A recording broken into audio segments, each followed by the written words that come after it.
what the 2025 Checklist Edition means for your lab, and CAP accredits the lab of a hospital that goes back to the silver mining boom. Coming up next. This is the Path News Network Daily Edition, powered by the College of American Pathologists. I'm Stevan Burrell. It's Thursday, December 11th, and here are the latest headlines. The CAP's 2025 Checklist Edition delivers updated guidance for digital pathology, remote data review, and the growing role of patient self-collection, giving laboratories clear direction in a fast-moving field. Chair of the CAP Council on Accreditation, Dr. Earl Cullum says, quote, "Patients can trust that every test is produced under rigorous quality standards." The 2025 Checklist Edition also incorporates recent CMS clarifications, helping labs streamline compliance and adopt emerging innovations. We will speak more with Dr. Cullum later in the show for more insights. And acute lymphoblastic leukemia, or ALL, and chronic lymphocytic leukemia, or CLL, share a name, but they behave very differently. ALL grows fast in immature white blood cells and often needs urgent treatment. CLL develops in mature lymphocytes and is usually slow-moving. Many patients go years before needing therapy. Dr. Megan Nakashima, chair of the CAP Hemopathology Committee, says, quote, "CLL cells can also have chromosomal abnormalities, including missing parts of chromosomes 11, 13, and 17, and an extra copy of chromosome 12. Gila Regional Medical Center's laboratory in Silver City, New Mexico, has earned accreditation from the CAP. The 68-bed public hospital traces its history to an overnight medical facility founded in 1883 called the Ladies' Hospital. Today, Laboratory Director Stephen Duncan says, quote, "Accreditation by the College of American Pathologists demonstrates the laboratory's commitment to Gila Regional Medical Center's mission and eye care values: integrity, compassion, accountability, respect, and excellence." And finally, the CAP's 2025 Checklist Edition introduces some of the most significant updates we've seen in recent years. For example, new requirements that strengthen digital pathology workflows and remote data review, clearer guidance on specimen self-collection, and revised expectations tied to CMS. These changes are designed to help laboratories integrate rapidly evolving technologies while maintaining the highest standards in quality and patient safety. To break down what laboratories need to know, we're joined by Dr. Earl S. Cullum, chair of the CAP Checklist Committee. As labs prepare for 2025, what key checklist updates should they focus on, especially those tied to digital pathology workflows, remote sign-out, and evolving CMS expectations? Well, there are important changes in digital pathology and remote sign-out.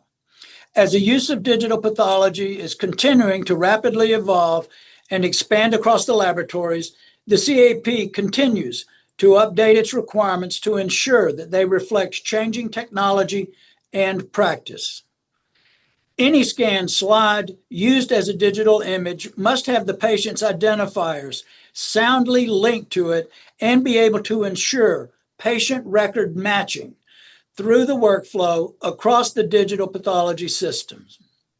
Laboratories must also validate or verify any data or images transmitted elsewhere, especially high-resolution surgical or cytologic images, and digital pathology now needs to be included in the quality management system with items being monitored, such as system availability, scanning failures, and comparing glass versus digital interpretations. In addition to these changes, the 2025 Cytopathology Checklist contains revisions on gynecologic cytology digital image platforms to provide guidance for items such as reporting and workload recording. For remote sign-out, the CMS has continued its enforcement discretion to allow pathologists and others to review digitized images and data remotely under a main laboratory's CLIA certificate for most types of testing. However, in September of 2025, the CMS announced that it will be discontinuing enforcement discretion for digital cytology images review in March of 2026. Note that cytology. That means that laboratories that wish to continue with remote digital cytology will need to obtain separate CLIA certificates for those locations. The CAP is highlighting a new checklist disclaimer about artificial intelligence. Why was this addition necessary, and what should laboratories understand about it? The disclaimer regarding AI really relates to the rapid implementation of AI in almost everyone's hands, so that they take material, they can summarize it, they can reword it, they can publish it, they can post it, they do all sorts of things with AI.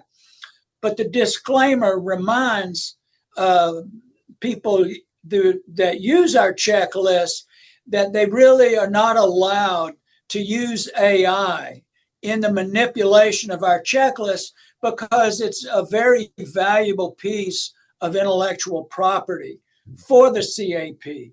And the amount of time, effort, expertise that has gone into the crafting of these checklists, really, there's nothing else in the world that allows a laboratory to have the understanding of best practice in the laboratory and pathology is our checklist.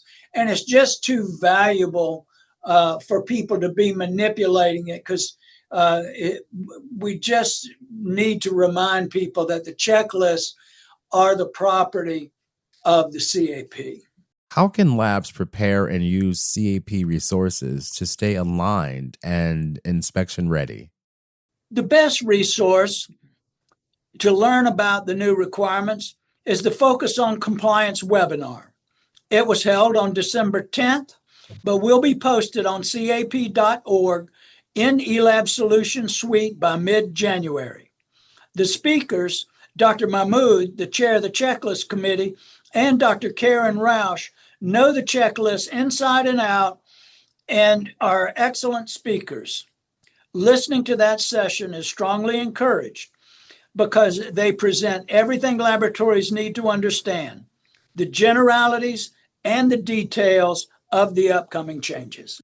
And do you have any final thoughts for CAP accredited laboratories as they prepare for 2025 edition updates? Well, I tell you, one of the easy things to do is download the checklist, and there's a great option. When you go to cap.org and you go to Lab Improvement or eLab Solutions and choose your checklist, there's an option to choose the master checklist, a custom checklist, and you can also choose the little radio button in order to download just the checklist changes.